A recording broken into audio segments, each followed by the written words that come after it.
Bienvenidos alumnos a su segunda clase de sistema respiratorio. La semana pasada habíamos hablado en primer lugar acerca de la función a grandes rasgos del sistema respiratorio y la macroestructura de lo que vendría a ser el continente del sistema respiratorio. Es decir, caja torácica, hemos hablado de músculos, ¿no? Hemos hablado de huesos. Ahora nos toca hablar del contenido, es decir, las vísceras que forman el sistema respiratorio. Entonces acá tenemos una lista de lo que tenemos que ver hoy día. Nariz y senos paranasales, la faringe, la laringe, tráquea y bronquios y terminamos con el pulmón. Vamos a empezar entonces con nuestra primera estructura. La nariz. Como ustedes ven, este es un corte de tipo sagital, en donde vemos la estructura de la nariz. Esta tiene una parte externa y una parte interna. La parte interna está dentro del cráneo, ¿sí? Externamente, la nariz está formado por una serie de cartílagos de tipo elástico y unos huesos. El puente de la nariz está constituido por los huesos propios de la nariz. Cubiertos todo esto por piel, y en la parte interna tendremos una mucosa de tipo respiratorio. Posee dos aberturas, como ven acá, que se denominan narinas externas, porque existen las narinas internas. Estas narinas internas van a comunicar entonces el medio ambiente, ¿no?, con la cavidad nasal. Muy bien, ahí tenemos el nombre, esas son las narinas. El piso de la cavidad nasal está dada por un huesito, que es el paladar duro. Este va a separar prácticamente en cavidad nasal y cavidad oral. Posteriormente, la nariz se comunica con la faringe, específicamente con la nasofaringe, a través de dos aperturas que no se ven en este corte, se tendrían que ver en un corte coronal, que se llaman narinas internas o coanas. Entonces, estas dos estructuras o dos aberturas comunican la cavidad nasal con la nasofaringe.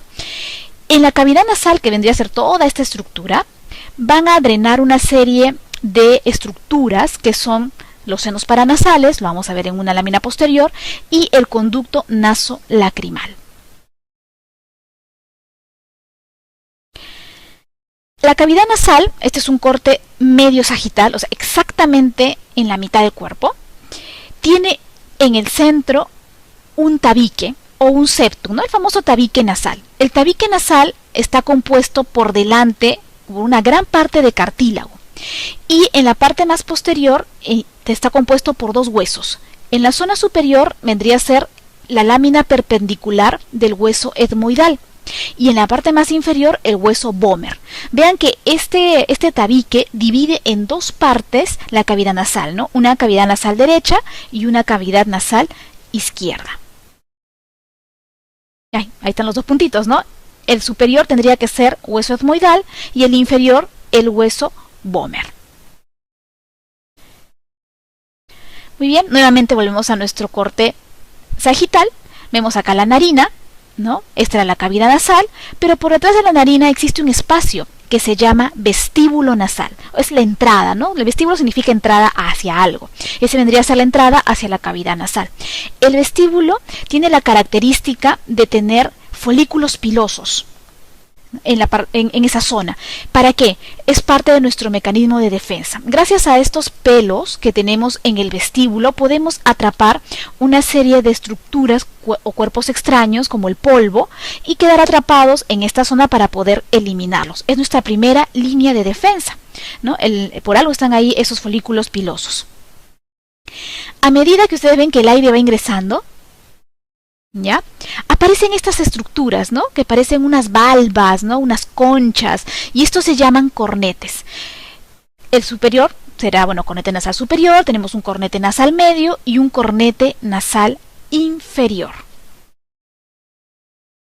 ¿Ven? Acá el aire va entrando por la narina, llega al vestíbulo, encuentra los folículos pilosos, donde se van a atrapar una serie de estructuras tipo el polvo, y se encuentra posteriormente el aire con los cornetes. Antes de hablar de la función del cornete, yo quiero explicarles un poco de dónde sale el cornete. Y este es un corte de tipo coronal. Acá estaría el cornete superior, el cornete medio y el cornete inferior. Estos cornetes están compuestos o vienen de dos huesos. El superior y el medio es parte del hueso etmoides. Incluso miren, acá está el tabique nasal, ¿no? Que es la lámina perpendicular del hueso etmoides, y por encima tenemos a la crista galli. Esto ya la parte superior vendría a ser ya lo que es el parte del sistema nervioso central, y acá encima de parte del techo de la cavidad nasal está la lámina cribosa, importante para un par craneal, que es el primer par craneal, ¿no? Por esta zona de la lámina cribosa es que están los axones de las neuronas de este primer par. Importante entonces para que veamos la función de la olfacción de la nariz, que ahorita lo vamos a hablar. Y el cornete inferior está dada por el hueso maxilar. Entonces los cornetes están compuestos por dos huesos, el hueso etmoidal, superior y medio, y el cornete inferior es el hueso maxilar. Muy bien, entonces estábamos aquí, ¿no? Llegaba el aire, se encontraba con la cavidad nasal, en donde encontraba estas tres estructuras que son los cornetes superior, medio e inferior, y como ustedes se darán cuenta, estos cornetes dejan por debajo una serie de canales, ¿no? De estructuras huecas, claro, por donde tiene que pasar el aire. Eso se llaman meatos. Entonces, el meato que está por debajo de la concha o cornete nasal superior será el meato superior, el meato medio posteriormente y el meato inferior. Acá me faltó, pero aquí encima del cornete nasal superior encontramos este espacio. Eso se llama receso. Receso esfenoetmoidal. Importante para cuando hablemos la desembocadura de uno de los senos paranasales. Muy bien. ¿Cuál es la función entonces de estos cornetes y estos meatos? Funcionan como turbinas. ¿Para qué? Para calentar el aire. El aire que ingresa a nuestro sistema respiratorio, a nuestros pulmones, tiene que ser un aire caliente, no es un aire frío. Aparte, es un aire que está humidificado, no es un aire seco. Y eso lo hace gracias a esta función que tiene, o esta estructura, perdón, que tiene la cavidad nasal de los cornetes. Incluso la salida, ¿no? La desembocadura de los senos paranasales y del conducto nasolacrimal van a humidificar el aire, ¿ya? Otra función que tiene esta zona de la cavidad nasal es gracias a su epitelio. Y acá les adelanto un poquito de microestructura, porque es importante en realidad hablar. El epitelio respiratorio está dado por un epitelio cilíndrico, pseudoestratificado, y acá arribita tiene unos pelitos, no sé si lo logra ver, eso se llaman cilios. Aparte tiene estas celulitas que son unas glandulitas, que son las células caliciformes o goblet cells. Estas producen el moco, que lo he puesto de un color así medio celeste pálido. ¿Cuál es la función entonces de este epitelio en esta parte de la nariz? De protección. ¿El moco será para qué? Para atrapar las partículas de polvo que ingresan, se quedan pegadas en el moco. Acá vemos estos puntitos negros, son como si fuesen polvito. Y los cilios que ven acá son importantes ¿para qué? Para poder batir, ¿no? Ese polvo, ¿ya? ¿Y a dónde lo baten? Hacia atrás, a la zona de la faringe, y puede ser posteriormente deglutido y eliminado por el tracto digestivo, ¿ya? Entonces, la cavidad nasal tiene muchas funciones, ¿no? Tenemos aquí, ya hemos visto la humidificación, tenemos el calentamiento del aire, ¿no? Y evitar el ingreso de sustancias extrañas hacia la vía aérea inferior.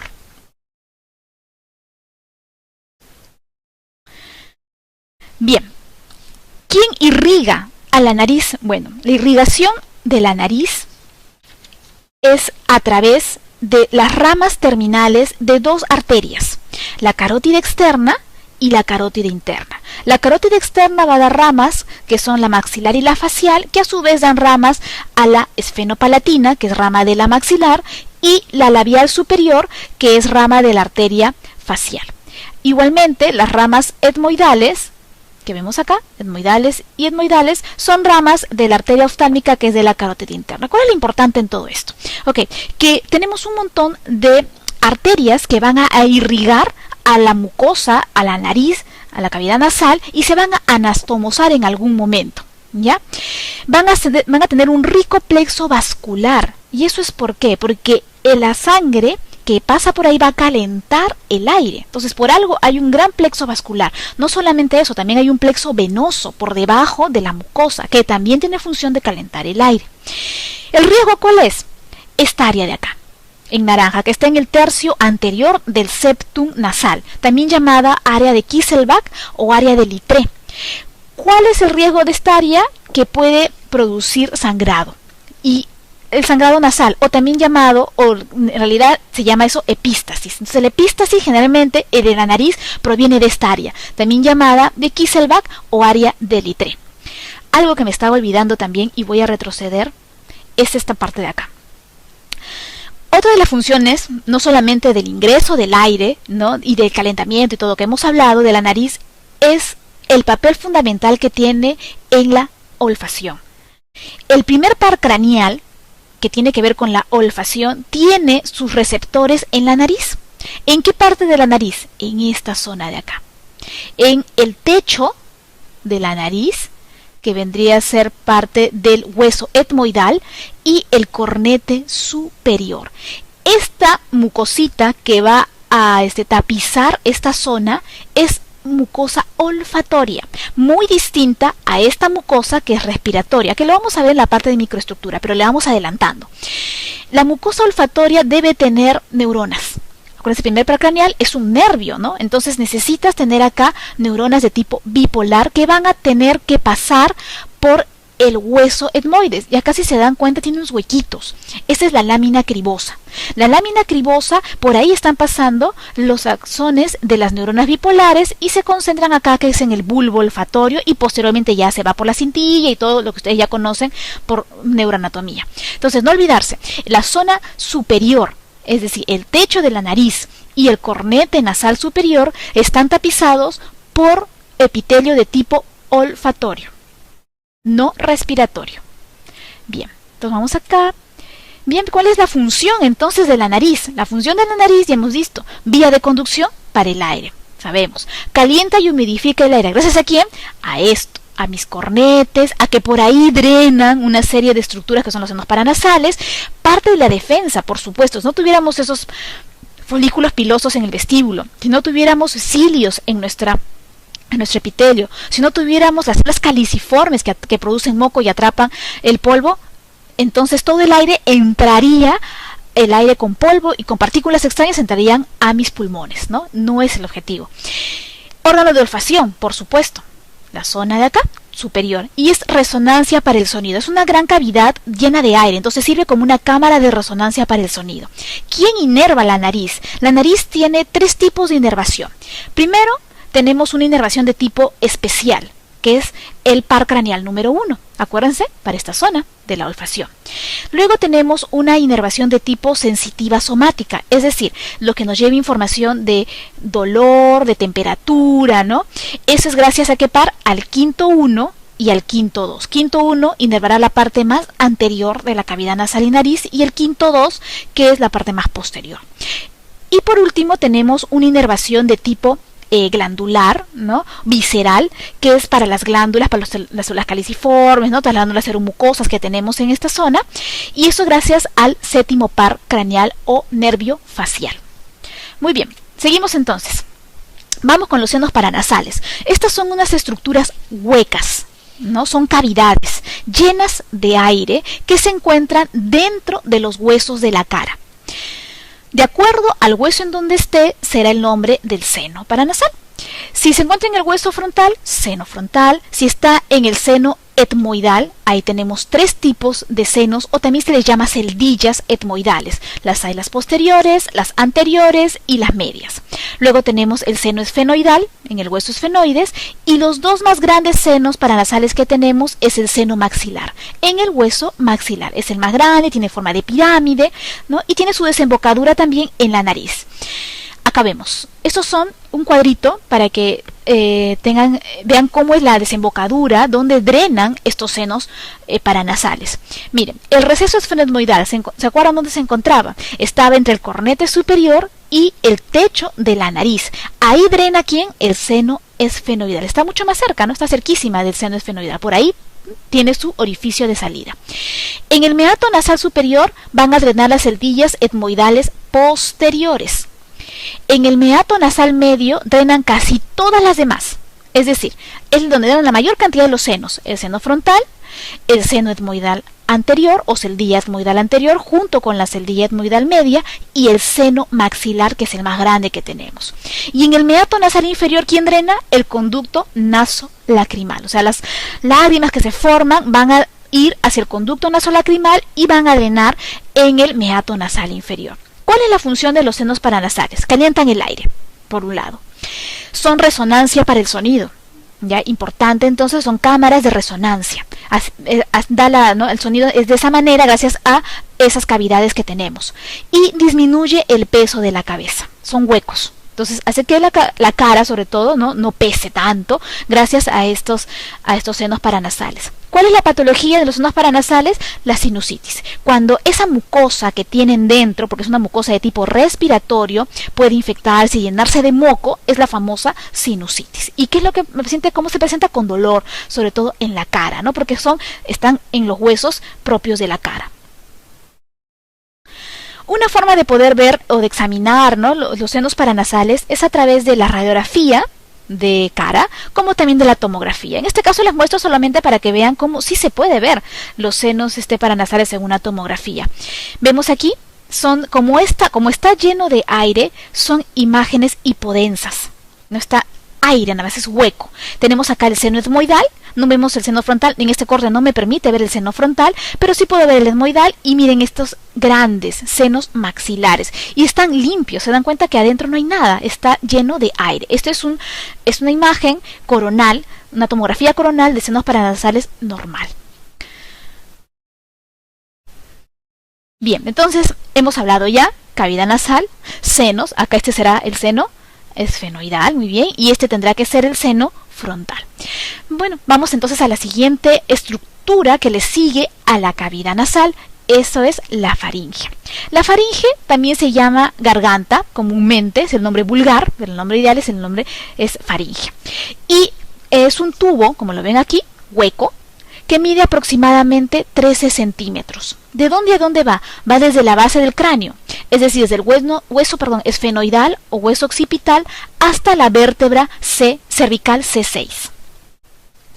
La faringe su pared está compuesta por músculo de tipo esquelético, o sea, voluntario, y está pisada por una mucosa.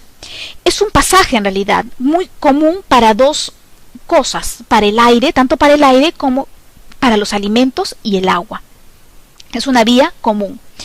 Sirve también como una cámara de resonancia para la voz y está dividida en tres grandes porciones: la nasofaringe, la orofaringe y la laringofaringe. La nasofaringe va desde ¿dónde? Va desde lo que vendría a ser las narinas internas, ¿se acuerdan, no? O también llamadas coanas. Entonces se comunica con la nariz o con la cavidad nasal gracias a las coanas y terminan en donde justamente acaba el paladar blando. Eso es la nasofaringe. ¿Cuál es lo característico de la nasofaringe? Primero, que es una vía aérea de conducción. Por ahí solamente debe pasar aire, ¿no es cierto? En su cara o su pared lateral, vean acá, ven si notan acá como un pequeño orificio, como un repliegue acá. Muy bien, eso es el conducto de salida de una trompa, o también llamada la trompa de Eustaquio. Ya por ahí es donde tiene su conducto de salida la trompa de Eustaquio. Otra cosa importante que podemos encontrar en la faringe es esta estructura, que es una amígdala. Es decir, es parte del tejido linfoide, parte de nuestro sistema inmune. Acuérdense que por acá está entrando aire con partículas, virus, bacterias, una serie de cosas. Entonces necesitas una estructura que me ayude a defenderme de eso. Y eso es gracias a las amígdalas. En este caso tenemos la amígdala faríngea, o también llamada adenoide, que es muy común que se inflamen los bebitos, ¿no? Los niñitos tienen sus adenoides grandes, ¿no? Bueno, la segunda parte de la faringe es la orofaringe. La orofaringe se comunica con la boca, ¿no?, y con la laringofaringe. Este sí es un pasaje común tanto para la vía aérea de conducción del aire, ¿cierto? Y también por ahí están pasando los alimentos y los líquidos. ¿Qué encontramos en esta zona? Igual, nuevamente tenemos que tener acá sistema de defensa. Y ahí tenemos a las amígdalas. ¿Qué amígdalas? Las palatinas, que se encuentran a ambos lados del paladar, ¿no es cierto? Y las amígdalas linguales, que están por detrás de la lengua. Muy bien. Posteriormente tenemos a la última parte, la parte más distal de la faringe, es la laringofaringe. También vía aérea de conducción, miren, y también pasaje para alimentos y líquidos. Va desde la orofaringe hasta ¿dónde? Hasta la laringe. ¿Ya? Entonces por aquí pasa el alimento y se va ¿hacia dónde? Hacia el esófago, ¿sí? Y pasa el aire y se va hacia la laringe y posteriormente a la tráquea. Por lo tanto, la faringe entonces es una estructura hueca, es un tubo que conecta a la boca con el tracto digestivo, específicamente con el esófago, y a la nariz con el tracto respiratorio, específicamente con la laringe y la tráquea. Muy bien, vamos ahora a esta estructura un poco extraña, a veces un poco difícil de entender, pero no, vamos a hacerlo más fácil. La laringe es un pasaje muy cortito, chiquito, que conecta a dos estructuras. La faringe, ¿se acuerdan que estaba acá arriba? Y a la tráquea, donde empiezan ya los cartílagos estos de la tráquea.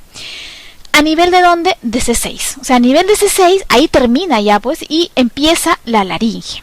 Su pared está compuesta por 9 piezas de cartílago. Se dan cuenta que casi acá no hay musculitos por el costado, sino que sobre todo es un esqueleto propiamente de cartílago y de membranas y ligamentos.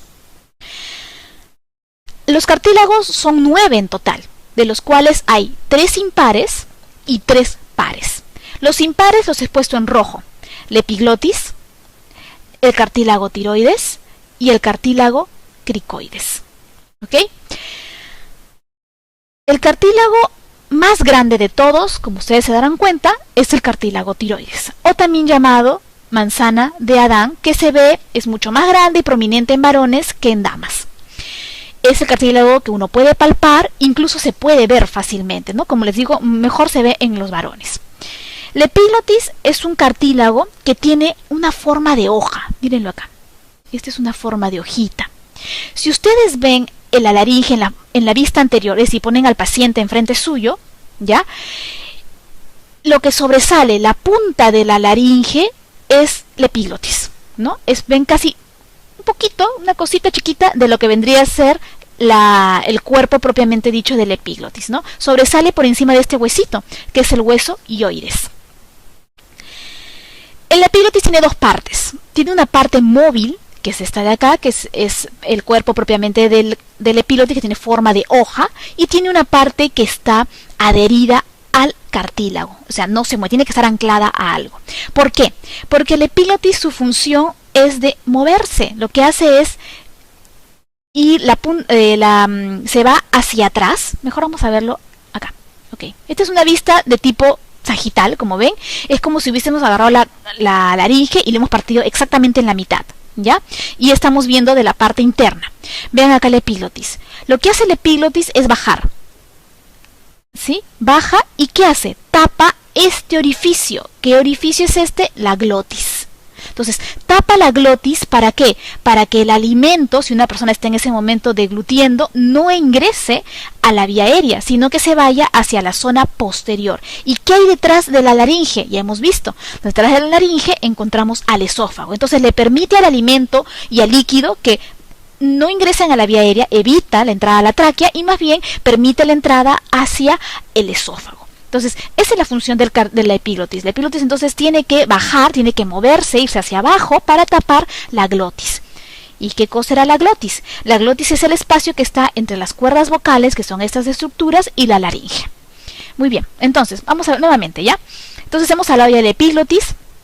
Ya sabemos cuál es la función, qué es lo que tiene que hacer. Tenemos el cartílago tiroides, ya hemos hablado, y el otro cartílago que es impar es el cartílago cricoides, que tiene una forma de anillo, ¿no? La parte más ancha la tiene en la zona posterior. Entre ellos están unidos a través de ciertas membranas y ligamentos. La tiroides se une al hueso ioides gracias a una membrana que es la membrana tiroioidea. Tiro de tiroides y ioidea de hueso ioides. Y el cartílago tiroides se une al cartílago cricoides gracias a una membrana un poco más fuerte que se denomina ligamento, que es el ligamento cricotiroideo. Crico de cartílago cricoide y tiroides de cartílago tiroides. ¿Cuál es la importancia de estas membranas? sobre todo de esta de acá, ¿no? El ligamento cricotiroideo, porque es en esta zona donde se hace un procedimiento de urgencia o de emergencia, que es la cricotiroidotomía. Cuando ven que la vía aérea está obstruida, sobre todo tienes un edema de la glotis, por ejemplo, o pues de la glotis, lo que hacen es introducir acá abrirlo para introducir un tubo y que el paciente pueda ingresarle el aire hacia la tráquea, ¿no? Entonces justo es esta zona que sí se puede palpar, porque palpamos muy bien el cartílago tiroides, vamos deslizando nuestros dedos hasta encontrar la membranita o el ligamento cricotiroideo. Muy bien. Seguimos. Perdón, antes de eso. Los otros cartílagos que son pares, son 3 cartílagos pares.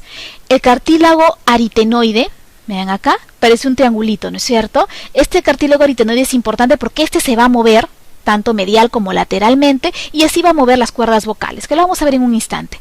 Por encima de los cartílagos aritenoides tenemos a los cartílagos corniculados, que tienen forma como de cono, se llama de cuerno, ¿no? Corniculados. Y en una vista que es mejor sagital, se puede observar el otro par de cartílago, que es el cartílago cuneiforme, que es este de acá, localizado en el pliegue mucoso, ya que conecta con las cuerdas vocales. Muy bien. Entonces ya tenemos los 9 cartílagos, 3 impares y 3 pares, con ellos suman 9. Esto es un corte de la laringe igual. Esta vez hemos puesto al paciente, o sea, es un corte coronal. Hemos partido exactamente en la mitad a la laringe y tenemos una parte anterior y tenemos una parte posterior. Entonces, esto de acá tendría que ser el orificio, el hueco, la cavidad de la laringe, ¿no? Y hacia los costados vamos a encontrar a la parte, los elementos blandos o cartílago. Se dan cuenta que el tubo que forma la laringe no es un tubo recto. La mucosa tiene una serie de pliegues. Miren, acá hay un pliegue y acá hay otro pliegue. El pliegue más superior, el superior, se llama pliegue vestibular, o también llamado cuerda vocal falsa. Esta no es la que nos hace hablar, ¿no? Es una cuerda vocal falsa.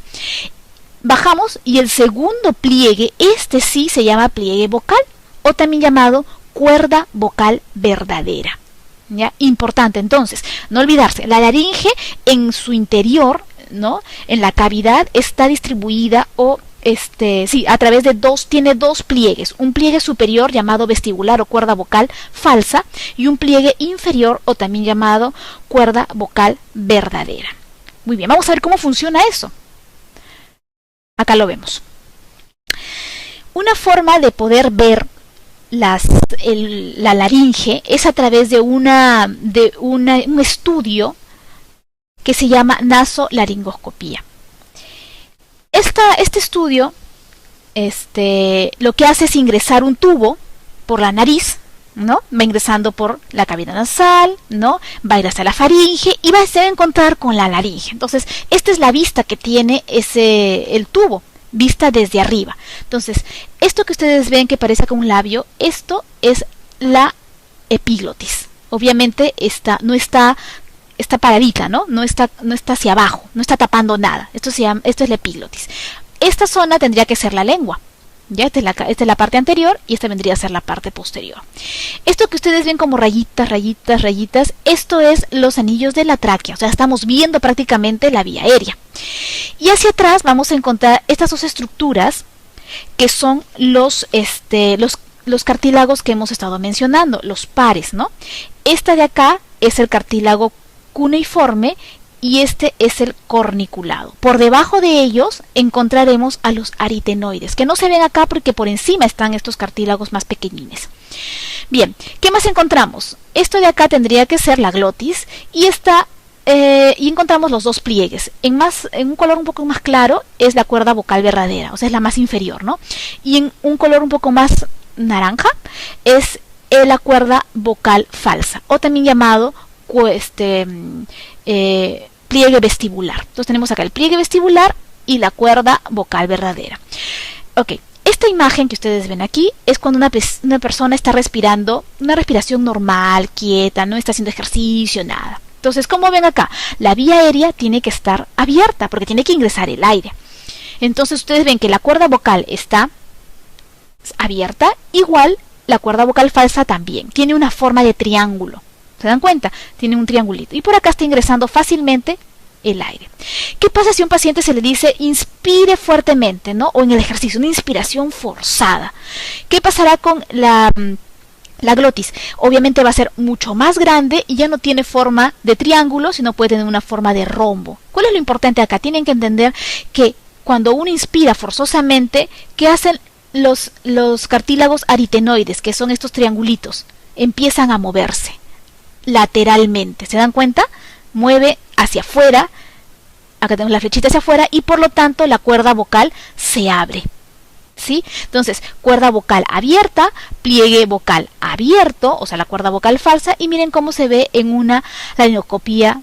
Esto es de la vida real, ¿no? Acá tenemos la epiglotis, acá tenemos los cartílagos corniculado y cuneiforme, y acá tenemos la cuerda vocal verdadera y la cuerda vocal falsa. Igualmente acá, cuerda vocal verdadera, cuerda vocal falsa, y miren cómo la vía aérea está abierta. Esto es en una inspiración de tipo forzada. ¿Qué pasará en un paciente que le dice, señor, empiece a hablar?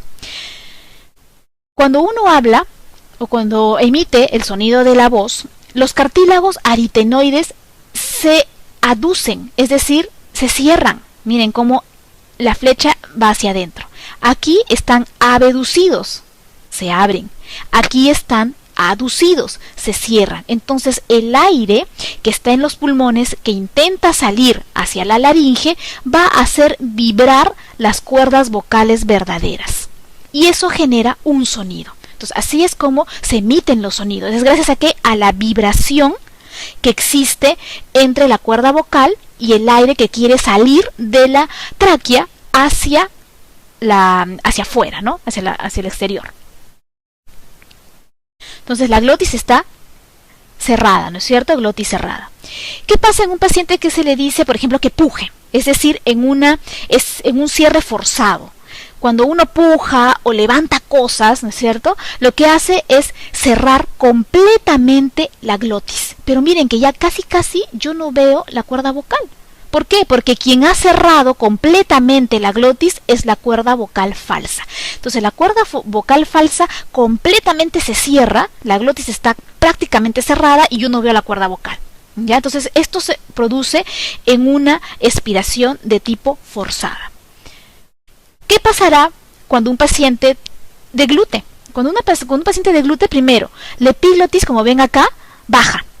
¿Para qué? Para cerrar la laringe, ¿no es cierto? O la glotis.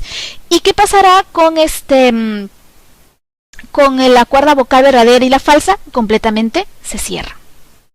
¿Sí? Se cierra. Vamos a suponer que a un paciente, o mejor dicho, siempre nos dicen, ¿no? Nunca hables con la boca llena. ¿Por qué? Porque hay el riesgo de que ingresen sustancias, es decir, agua, ¿no? O alimento a la vía aérea. Si ingresa a la vía aérea, ¿qué es lo que sucede? Empieza a haber un reflejo, aparece el reflejo de la tos. Ingresa líquido, por ejemplo, en la mucosa de la laringe, de la zona de la glotis, y se dispara una vía de tipo aferente hacia la médula, y la médula responde con una vía eferente que es la tos. Entonces, ¿por qué? Porque ingresó una sustancia extraña a la laringe. Y eso es porque uno estuvo hablando. Cuando uno habla, se abre y se va cerrando la laringe, las cuerdas vocales, perdón, y eso puede hacer que ingrese algo de comida mientras uno está conversando. Entonces, no olvidarse entonces de cómo es que se suceden todos estos procesos, ¿no? Del movimiento de la laringe durante la inspiración normal, o la respiración normal, perdón, la inspiración forzada, la expiración forzada, durante el habla y durante la deglución. Entonces, ¿cuál es la función de la vía de la laringe? Ser una vía respiratoria, ¿cierto? Por ahí tiene que pasar el aire, nada más, no puede pasar nada más. Es el gran órgano de fonación, es nuestra caja de fonación, le llaman, o caja de voz, y actúa como una válvula, claro. ¿Gracias a quién? A la epiglotis. La epiglotis lo que hace es, se cierra, ¿no es cierto?, desciende y evita la entrada de sustancias extrañas, que no sean aire obviamente, hacia la tráquea, y más bien lo le lleva, hace que se vaya hacia el esófago. Bien, vamos entonces, seguimos avanzando, el aire sigue avanzando, pasó entonces la nariz, la cavidad nasal, la faringe, nasofaringe, orofaringe, laringofaringe, laringe, y nos encontramos entonces con la tráquea. La tráquea es un tubo, como lo ven acá, es un pasaje tubular por donde tiene que ir solamente el aire, aproximadamente entre 12 a 14 centímetros de largo, y el diámetro es de 2.5 centímetros. Comienza en el cuello, en el borde inferior del cartílago cricoides, ¿se acuerdan? Cricoides era a nivel de C6. Se encuentra en el mediastino superior, ¿ya? Y está por delante del esófago y está cerca a la línea media. A medida que va avanzando, ¿no es cierto?, la tráquea, va a haber un momento en que se va a tener que bifurcar a nivel de T4. Y si recuerdan de la primera clase, ¿qué encontrábamos acá en la parte de anatomía de superficie?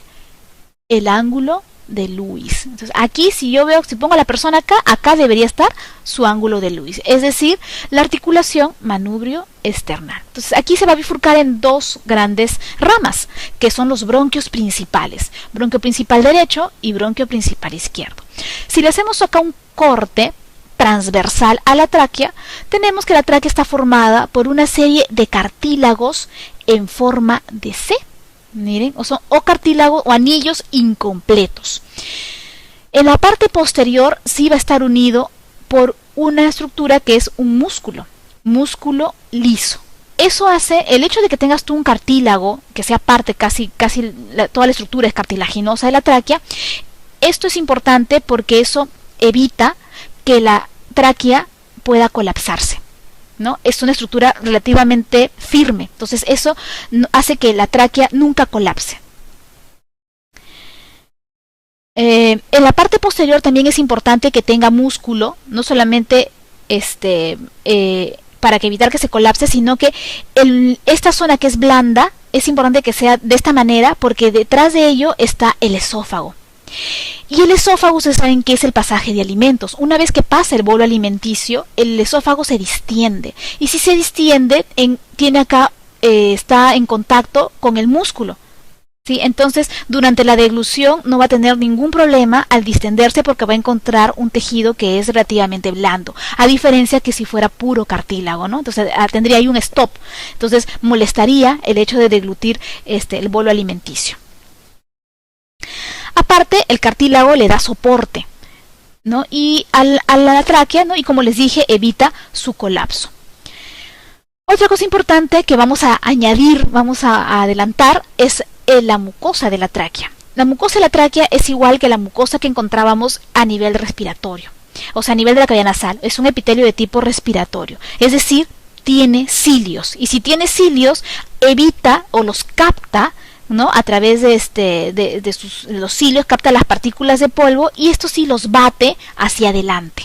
No los bate hacia atrás, porque imagínense si los batiera hacia atrás, se iría hacia el pulmón. Lo que nos interesa es que esto salga, entonces los bate hacia arriba. ¿Para qué? Para que sea posteriormente deglutido, pase por la vía a la faringe, ¿no? Y después pase hacia el esófago y sea deglutido, eliminado por el tracto gastrointestinal. Muy bien. Posteriormente, ¿qué más? Tenemos aquí además que en la tráquea existe o se puede hacer también un procedimiento también que se utiliza para dar soporte o asistencia ventilatoria. Eso se llama también traqueostomía, donde se hace una incisión entre entre el segundo y cuarto cartílago traqueal. ¿Para qué? Para que puedas introducir un tubo, ¿no? Importante en pacientes que necesiten asistencia ventilatoria mecánica, por ejemplo, o tengan algún cuerpo extraño en la parte superior y no pueda pasar el aire, tengan dificultad para ventilar, o en pacientes que tengan una parálisis respiratoria, ¿no? El músculo diafragma, por ejemplo, necesitas tú darle un soporte ventilatorio a estos pacientitos. Muy bien.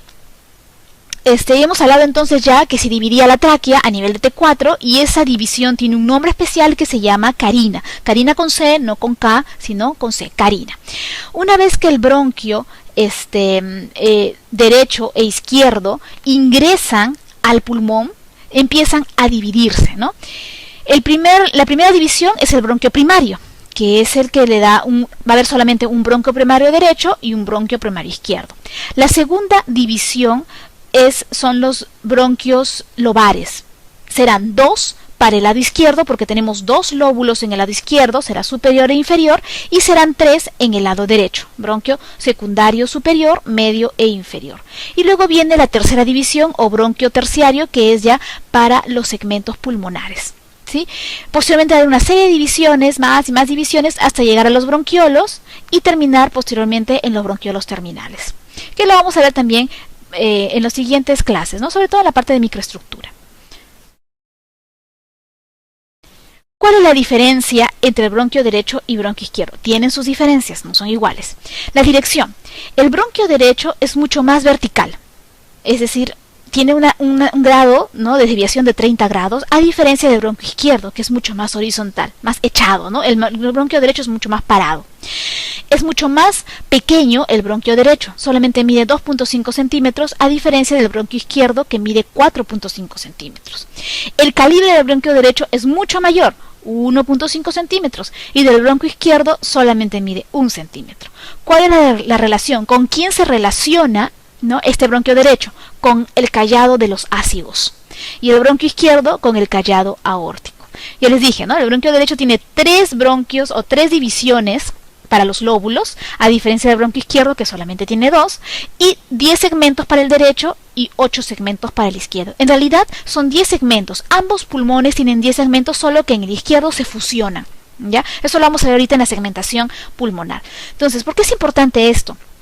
Porque cuando tenemos, por ejemplo, alguna aspiración de cuerpo extraño, ¿a dónde creen ustedes que se irá ese cuerpo extraño? ¿O al bronquio derecho o al bronquio izquierdo? Si ustedes analizan, vamos a ver a la imagen anterior, si el cuerpo extraño viene así, cae, se irá a la zona que está más paradita, ¿no es cierto?, a horizontal, o sea, tendrá que irse sobre todo al bronquio derecho. Ese es el lugar donde tú encontrarías con mayor frecuencia, o esperaría yo al menos, que ahí se aloje ese cuerpo extraño.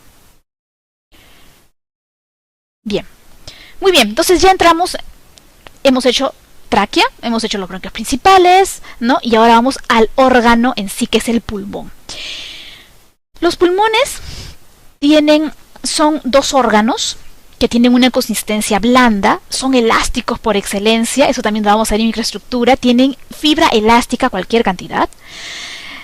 Y importante, ¿por qué? Porque estos pulmones, ¿qué hacen? Se distienden y nuevamente regresan a su estado normal. Entonces, ¿un elástico qué hace? Lo mismo, tú estiras el elástico y cuando lo sueltas vuelve a su forma normal. Igualitos en los pulmones. Por lo tanto, necesitan de este tipo de fibra. Se distienden y ¡plup!, vuelven a su estado normal.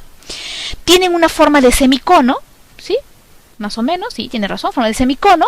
Y miden en altura 25 centímetros, ¿ya? Anteroposterior 16 centímetros y transverso, que no lo veo acá, sería de 10 centímetros el derecho, y el izquierdo es un poco más pequeño, tiene una longitud transversa de 7 centímetros. Pesan ambos pulmones, es un peso en común entre 1,1 kg a 1,2 kg. Es de un color rosado y, bueno, siempre y cuando no hayamos estado expuestos a la polución, pero ya nuestros pulmones deben tener cierto grado de opacidad o de un color más o menos negruzco gracias al carbono que uno va respirando, ¿no? O sea, a lo que llamamos nosotros antracosis. Tiene caras, como todo órgano sólido, ¿no? Tiene una cara externa, que es la que estamos viendo en este instante, vean acá, porque es la cara externa, que es convexa, lisa, y no se ve acá, pero acá se pueden ver la huella que dejan las costillas, o sea, puedes ver las impresiones costales. Tiene una cisura oblicua, acá, miren, los dos, cisura oblicua que va desde la parte superior a una dirección supero-inferior, de atrás hacia adelante, ¿ya? Entonces va de arriba hacia abajo y de atrás hacia adelante. Y la diferencia entre el pulmón derecho e izquierdo es que el pulmón derecho tiene además otra fisura, que es la fisura horizontal. Es como si la horizontal se dividiera en dos, ¿no? Entonces forma otra fisura, que es la fisura horizontal, dividiendo así al pulmón derecho en lóbulo superior, lóbulo medio, lóbulo inferior. Y el pulmón izquierdo solamente tiene lóbulo superior y lóbulo inferior. Otra cosa importante es que la cara, vamos a la cara interna. La cara interna del pulmón encontramos al ilio. El ilio es la entrada y la salida de los vasos, ¿no? Y en este caso de la tráquea, de los bronquios, perdón, o sea, la división de la tráquea. El ilio es diferente, ya es diferente en el lado derecho y en el lado izquierdo. Ambos tienen tres componentes: el bronquio primario, que lo ven acá, en plomo, la arteria pulmonar en azul y las venas pulmonares en rojo. ¿Cuál es la diferencia? La diferencia está en la arteria pulmonar. La arteria pulmonar en el pulmón derecho está por delante del bronquio primario. ¿Sí? ¿Queda claro?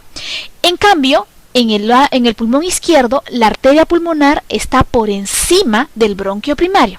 Entonces, si nosotros les ponemos una imagen del ilio pulmonar sin decir qué pulmón es, ustedes deben saber cuál es derecho y cuál es izquierdo, sabiendo simplemente la disposición de los vasos.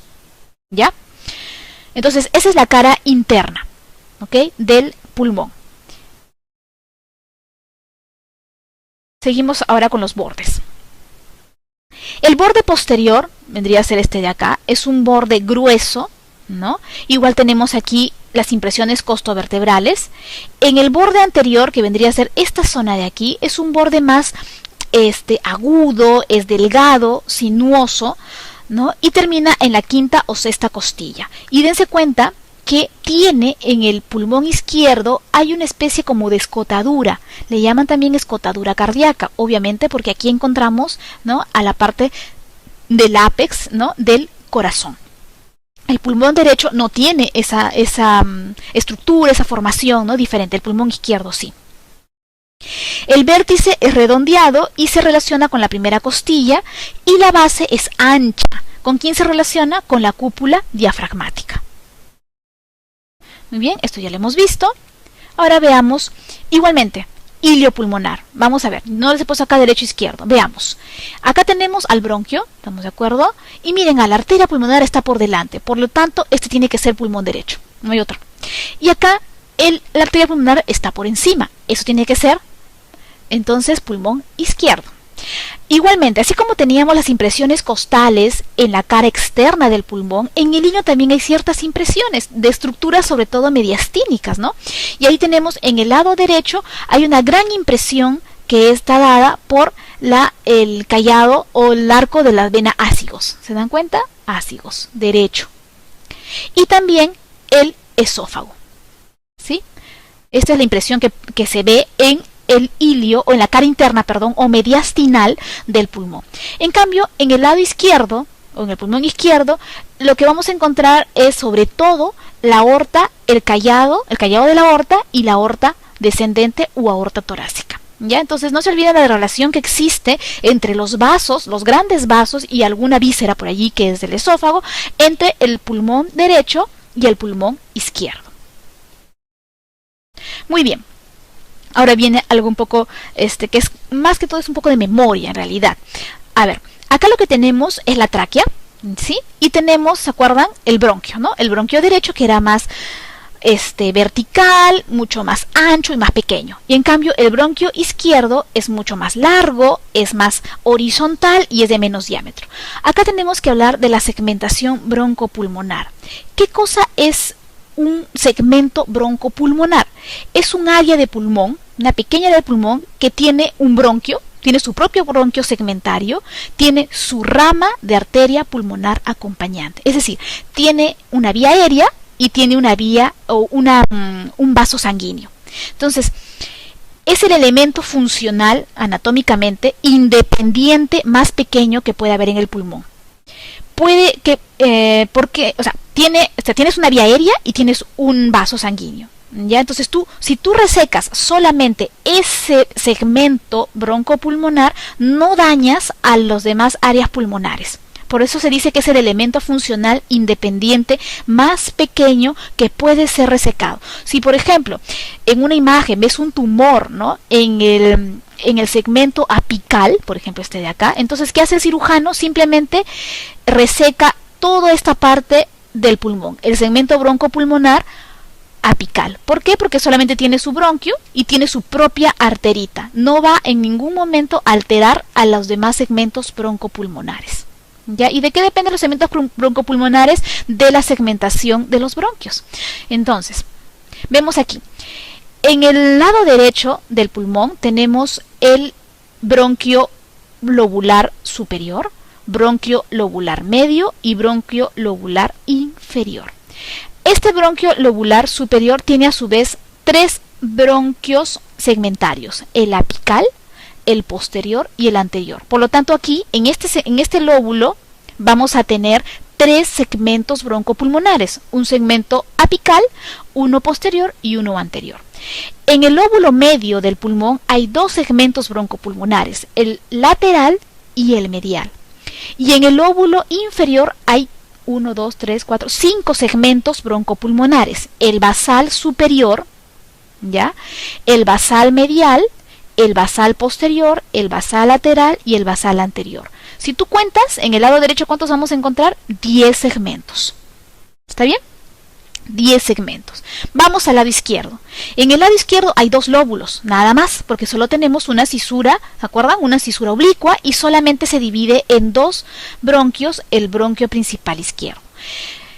Pero el bronquio principal, el bronquio superior, ¿no? Bronquio lobular superior tiene a su vez 5 divisiones, el segmento anterior, ¿ya? Y el segmento ápico posterior. Se dan cuenta que acá se ha unido el apical con el posterior y forman un solo segmento, ápico posterior.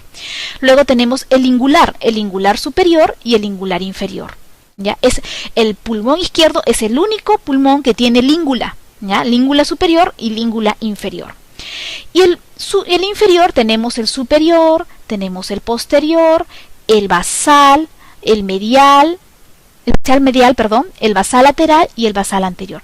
En algunos van a ver que está esto unido, el anterior con el medial. Por eso es que a veces salen 8 segmentos broncopulmonares en el lado izquierdo, pero en realidad son 10, solo que hay 2 fusionados. Nuevamente, esto es lo mismo. Esto es con colorcitos, ¿no? Acuérdense, el lóbulo superior solamente tiene 3 segmentos, apical, posterior y anterior. Queda. El lóbulo medio solamente tiene 2 segmentos, el medial y el lateral.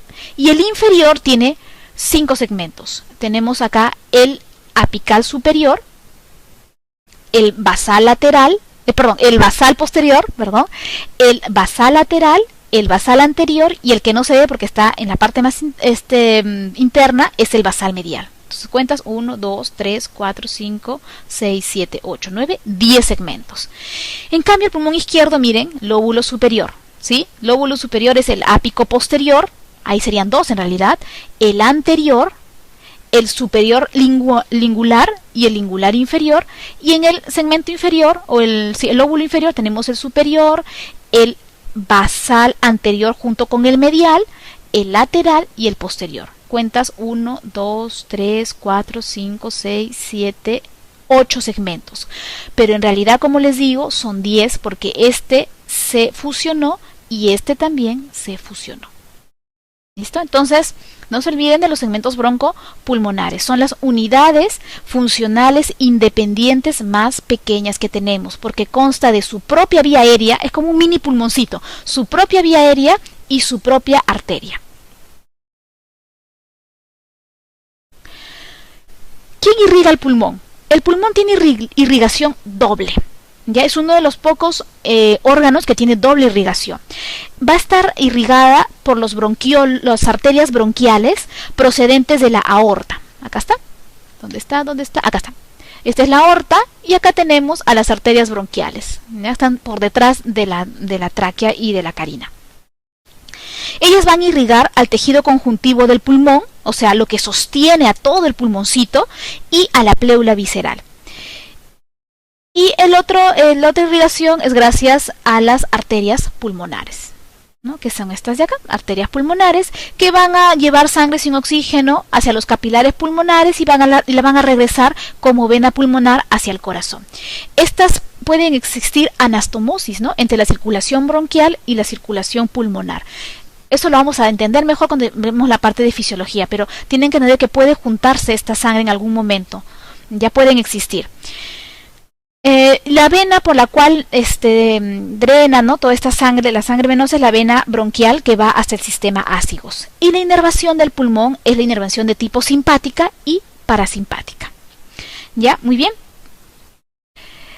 Y por último, vamos a hablar de lo que son el sistema linfático. Importante para cuando tengamos que estudiar, en algún momento estudiaremos el cáncer de pulmón, ¿no?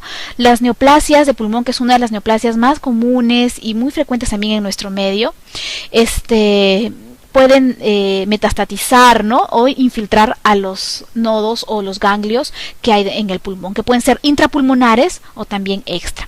Ahí tenemos varios puntos de relevo, ¿no? Tenemos los nodos linfáticos, los mismos pulmonares, los broncopulmonares que están a lo largo de los bronquios, y tenemos también los traqueobronquiales, ¿no?, a nivel de la carina o a nivel de la tráquea, ¿no? Entonces acá es donde van a estar los puntos de relevo del sistema linfático, y donde muchas veces se estudia acá también las metástasis de los cánceres de pulmón. Entonces, para terminar, porque acá ya acabamos todo lo que es la parte estructural, la macroestructura de pulmón. Miren, este es un gran resumen, en realidad, de todo lo que hemos visto a lo largo de estas dos clases. El sistema respiratorio tiene una estructura específica, ¿ok?, que permite su función. O sea, gracias a que tenemos esto, nosotros podemos hacer esto. La estructura incluye, hemos visto, cavidad nasal y nariz. ¿Qué hacen ellos? Primero se conectan ¿con quién? Con los senos paranasales. ¿Para qué? Para que haya buena resonancia para la voz, y esto produce el habla. ¿Estamos de acuerdo? Sí. Tenemos también que la nariz se conecta o lleva aire ¿a dónde? A la faringe y la laringe. Entonces la faringe y la laringe, ¿qué hace? ¿O qué contiene? Las cuerdas vocales. Igual, ¿para qué? Para la vibración de las mismas cuerdas que producen la voz. ¿Ya? Una de las funciones entonces del sistema respiratorio, ¿cuál será? La producción de la voz, el habla. Otra estructura. Esta faringe y la laringe lleva aire a la tráquea. ¿Ya? Esta tráquea va a llevar aire al árbol bronquial y posteriormente a los pulmones. La tráquea, que tiene pues epitelio cilíndrico, ciliado y todo lo demás, es parte de la defensa, ¿cierto? Va a llevar aire a los bronquiolos, que también tienen lo que hacen es evitar que las partículas lleguen a los pulmones. Los pulmones, ¿qué es lo que tienen? Contienen a los alvéolos y contienen a los capilares que van a rodear al alvéolo.